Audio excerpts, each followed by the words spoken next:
நடிகர் ரஜினி இப்போது விஜயகாந்த் குடும்பத்துடன் மிகவும் நெருங்கி பழகி வருகிறார். எல்லாவற்றிற்கும் காரணம் வேட்டையின் படத்தில் நடிகர் விஜயகாந்தை AI டெக்னாலஜி மூலம் 10 நிமிடங்கள் திரையில் வர செய்கிறார் ஞானவேல். அதற்கான எல்லா வேலைகளும் முடிந்துவிட்டது. நடிகர் விஜயகாந்தை வைத்து பல படங்களை தயாரித்தவர் அவரது மனைவி பிரேமலதா அவரிடம் கேப்டன் நடித்த படங்களின் ஒரிஜினல் புட்டேஜ்களை வாங்கியுள்ளது வேட்டையின் படக்குழு.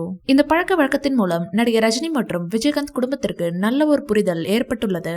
நடிகர் விஜயகாந்த் மகன் சண்முக பாண்டியன் நடித்த படம் படைத்தலைவன். இந்த படத்தின் டீசர் வெளியீட்டை ரஜினியின் ட்விட்டர் அக்கவுண்டில் ரிலீஸ் செய்யும்படி சண்முக பாண்டியன் மற்றும் பிரேமலதா ரஜினியிடம் கேட்டுக்கொண்டனர். அதற்கு ரஜினி அவர்களுக்கு இன்ப அதிர்ச்சி கொடுக்கும்படி ஒரு பதிலை சொல்லி அசத்தியுள்ளார். படைத்தலைவன் படத்தின் ஆடியோ லான்ச் விழாவிற்கு நான் வருகிறேன் என்று ரஜினி சண்முக பாண்டியனிடம் உறுதி கொடுத்திருக்கிறார். ஜூன் மாத கடைசியில் படைத்தலைவன் படம் ஆடியோ வெளியீட்டு விழா நடக்கிறது.